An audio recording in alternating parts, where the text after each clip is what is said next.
করোনার Omicron উপপ্রজাতি KP.2 আর এই প্রজাতির হানায় উপসর্গ হিসেবে দেখা দিচ্ছে সর্দি কাশি, গা হাত পা ব্যথা, মাথা যন্ত্রণা সঙ্গে হালকা জ্বর।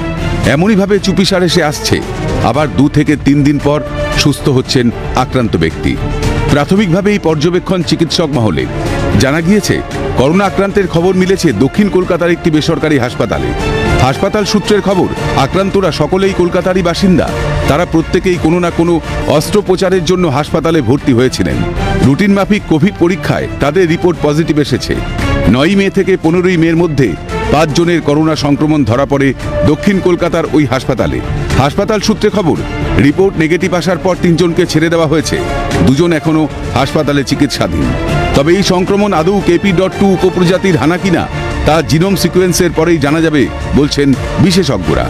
হাসপাতাল সূত্রে খবর, চিকিৎসাধীন ব্যক্তিরা কলকাতারই বাসিন্দা। তবে উদ্বিগ্ন হওয়ার কারণ দেখছে না চিকিৎসক মহল। KP.2 বলে আমরা যাকে জানি সেটা হচ্ছে আমরা ওমিক্রন বলে যাকে জানতাম তারই একটা নতুন উপপ্রজাতি বলতে পারো, মানে নাতিপুতি এই জাতীয় ব্যাপার। এখনো পর্যন্ত কনফার্ম কেস এখানে কিছু নেই, কেননা সবগুলোই নির্ভর করবে ল্যাবরেটরিতে পরীক্ষা নিরীক্ষার ফল, আমরা যাকে জেনোমিক সিকোয়েন্স বলি।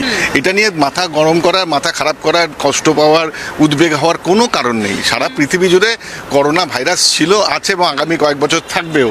কিন্তু প্রশ্নটা হচ্ছে প্রত্যেক মুহূর্তে তার পরিবর্তন ঘটছে। যেটা কয়েকদিন আগেও ফ্লাড বলে আমেরিকার বিভিন্ন জায়গা থেকে নতুন ভ্যারিয়েন্টের কথা আমরা শুনতে পাচ্ছিলাম, তারই একটা প্রতিরূপ হচ্ছে আমাদের এখানকার KP.2। চিকিৎসক কাজল কৃষ্ণ বণিক বলছেন, বিশ্বে করোনা ভাইরাস ছিল, আছে এবং আগামী কয়েক বছর থাকবে। কিন্তু এখন এত উদ্বিগ্ন বা আশঙ্কিত হওয়ার কারণ নেই। মার্কিন মুলুকে যেটা ফ্লার্ট, ভারতে সেটা KP.2।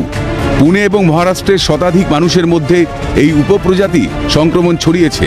তবে স্বাভাবিক জীবনযাপন করুন, আতঙ্কিত হবেন না। শুধু উপসর্গ দেখলে চিকিৎসকের পরামর্শ নিন। CNN দর্শকদের জন্য পরামর্শ চিকিৎসক বণিকের। কোমরবিডিটি যাদের আছে আর শিশু কিশোররা বেশি করোনা প্রবণ, দাবি চিকিৎসক বণিকের।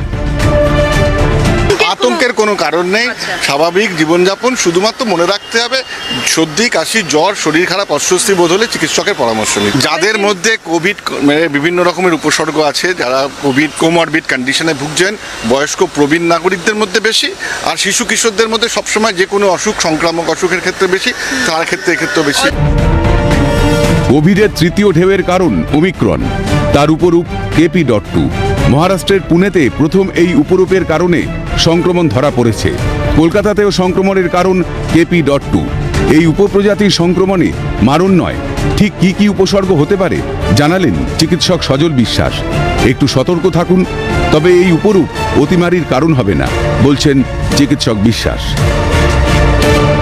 মাইল্ড সিমটমসই বেশি হয়, অর্থাৎ সাধারণ সর্দি কাশি, জ্বর, গলা ব্যথা, ফ্লু লাইক সিনড্রোম, মাথা ব্যথা, এগুলোই মেইনলি হয়। কিছু কিছু ক্ষেত্রে হয়তো রেসপিরেটরি ডিস্ট্রেস এবং নিউমোনিয়া এই ধরনের সিমটমসও দেখা যেতে পারে, সেক্ষেত্রে ভর্তি হওয়ার প্রয়োজন রয়েছে।